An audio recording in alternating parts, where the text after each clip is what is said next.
You were born with individual strengths and a unique purpose. Don't let fears, false beliefs, or life's happenings diminish your influence. It's time to live and lead for impact. Host Kirsten Ross, expert of transformation, will help you defeat the drama and overcome the trauma that can stop you in your tracks. You'll gain focus, find confidence, and take bold action. Unleash passionate, purposeful you. Let's go. This is episode number 112. Welcome to the Live and Lead for Impact podcast. I'm Kirsten Ross, your host. Thank you so much for joining me today. I'm going to be talking about forgiveness. And today I'd like to share some simple steps to follow on your journey of letting go. As I've often said, drama zaps energy and steals focus. Holding grudges or living with unresolved frustrations towards others can definitely zap your energy. And you need to harness your focus of energy and time with intention to make your unique impact. So, does forgiveness need to be a part of your work? Bitterness, anger, frustration, and hatred are all energy-sucking emotions and are often associated with how we feel about those we believe have disrespected us, hurt us, or taken us for granted. I've definitely had to walk some rough roads of forgiveness. Perhaps I made it harder than it needed to be, but I definitely felt those negative feelings and more about the man who abused me. I was angry. I had a vision of what my life would be, and he took it from me because he was unwilling to own his behavior or change anything. I'm sure you've heard the old saying, holding resentment is like drinking poison and expecting the offender to become ill. Yes, those resentments will continue to impact you and have an effect on your current and future relationships. And you might be holding on to all that stuff while the person you're angry or frustrated with has no idea. Heck, they might even be skipping along joyful, enjoying a wonderful life. So an important part of my healing process was the intentional act of forgiveness. I needed to forgive him for what he did to me. Forgiveness does not mean that what he did is okay. It does mean letting go, ending the bitterness, and reducing the anger. It definitely didn't happen overnight for me. As a matter of fact, it didn't even enter my mind for a very long time. To be perfectly honest, for the first few years after the relationship ended, I collected his struggles and failures like little affirmations. Yep, I made the right choice. Or, guess that's what happens when you're such a horrendous person. I wanted validation. The abuse always happened behind closed doors. I wanted his life going forward to act as proof of what had happened to me. And I loved taking note and sharing his continued indiscretions with friends. Look what I've had to put up with. A nice secondary effect of my continued anger towards him was that it provided me a layer of protection for my heart. Stopping to think about him as a broken human being who was not capable of doing better was too close to empathy. And empathy for me lived very close to love, and I did not want to feel any feelings that even remotely resembled love for him. That chapter was closed, and I needed to protect myself. The truth was, I really didn't have anything to worry about. I had successfully removed myself emotionally from him over the course of those years of healing, but I continued to find comfort in the idea of that extra layer. So the act of forgiveness was very difficult. As is always the case, however, forgiveness is a gift I've given to myself. It took a lot of energy to hold on to the negative stories, took up time to retell them, and empathy is okay. It has softened my heart, and I have compassion. He is a broken man, but the truth is, we're all broken in some way. Forgiving continues as a daily choice, an ongoing challenge with new experiences to add often, but I'm getting better. So, does part of your preparation need to include forgiveness? Are you wasting energy to hold on to resentments, frustrations, disappointments, or anger towards anyone? Maybe it's yourself you need to forgive. The same concepts apply. Whatever you did that led to the demise of relationships or choices that led you to a life moving down an unintended path, it was you and your brokenness leading the way. Question is, what have you learned from those consequences? What will you do differently going forward? And will you forgive? The reality is you can beat yourself up while you live the consequences of your actions, or you can give yourself grace as you embrace your current circumstance. From a place of grace, you have more energy to devote to creating a better life and making your unique impact. So, we all know we need to forgive, but how do you actually do it? Here are some steps to follow.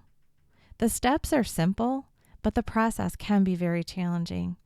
Start today so you can be on your way. So the first step, accept that it happened.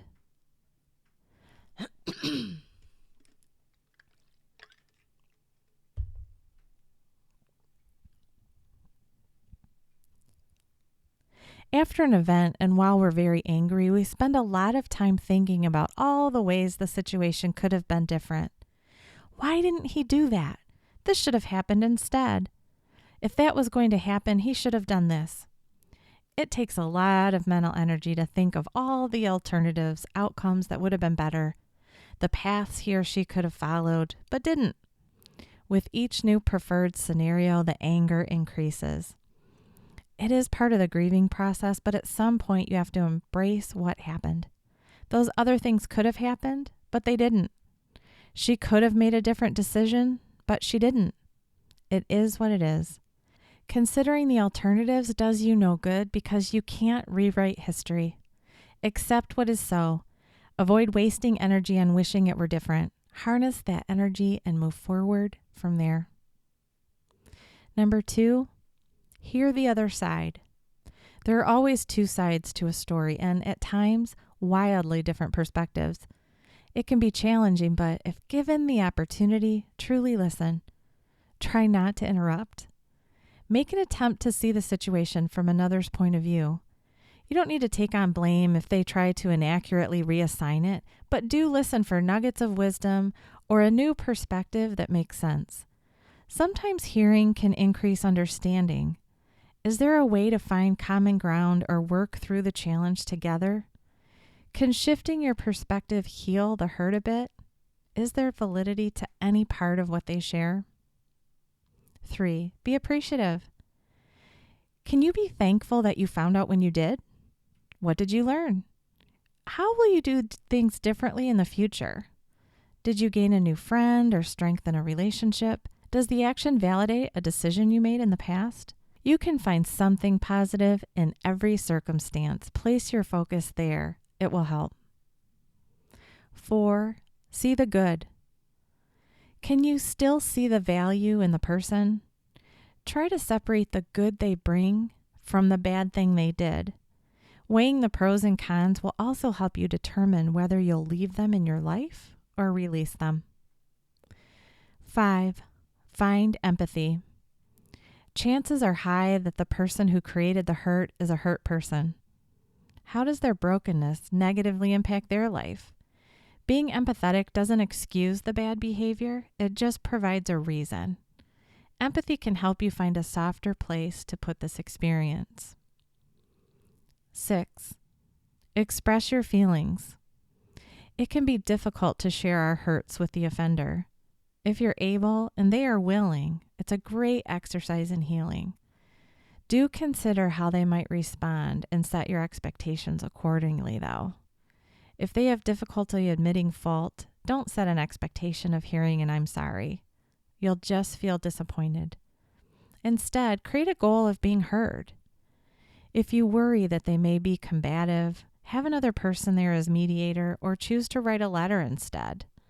The act of writing your thoughts is helpful whether you ever send it to them or not. 7, give yourself grace. Maybe someone cheated you in some way and you've been beating yourself up for trusting. The reality is that in relationships, there are vulnerabilities. You have to let your guard down to let someone in. He or she chose the behavior, not you. Maybe someone stole from you or took advantage of you. You might feel like you should have figured it out earlier. None of us can know all immediately, and you had the insight to figure it out when you did.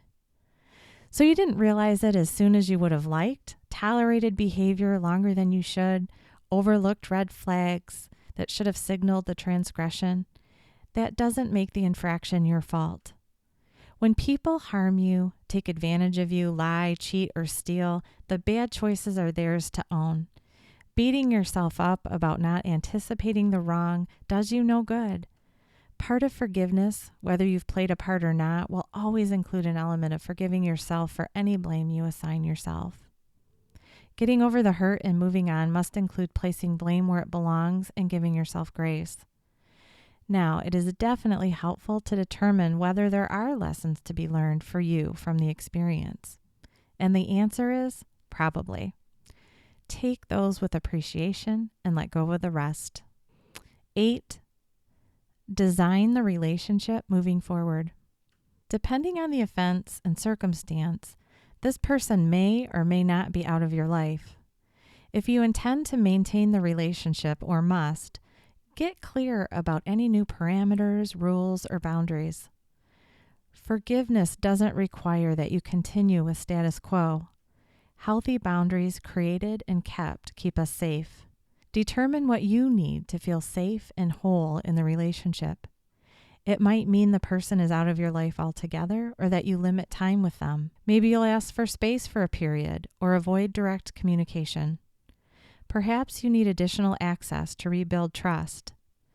You get to have a voice in the design of the relationship moving forward and should not feel guilty for any change you request that benefits you. Number 9, pray. So if it's not your thing, that's totally fine. However, if you're a praying person or just want to give it a try, praying for God's help might just work. Pray to have Him help you change your heart and see the situation through His eyes. Pray to have discernment and wisdom. Pray for God to guide you through next steps. Pray to express sorrow to Him for your unforgiveness. Pray to have your offender gain wisdom, insight, and healing. You know, if it's something new to you and you feel uncomfortable, you could just give it a try. I hope that these steps will help you embark on your new journey to forgiveness and letting go. I've shared quite a bit today, so if you want to go grab those show notes, I'm sure it'll be helpful. Head over to defeatthedrama.com, click on the podcast tab, and then find the show notes for today's episode. And why don't you connect with me while you're there? I've made it super simple to send me a message. You can either talk or type, and send me a current challenge that you're working through. I'll provide you with some individualized strategies to help you make your impact, and I'll share them on a future episode. So until next time, make it a great day and get out there and make your unique impact.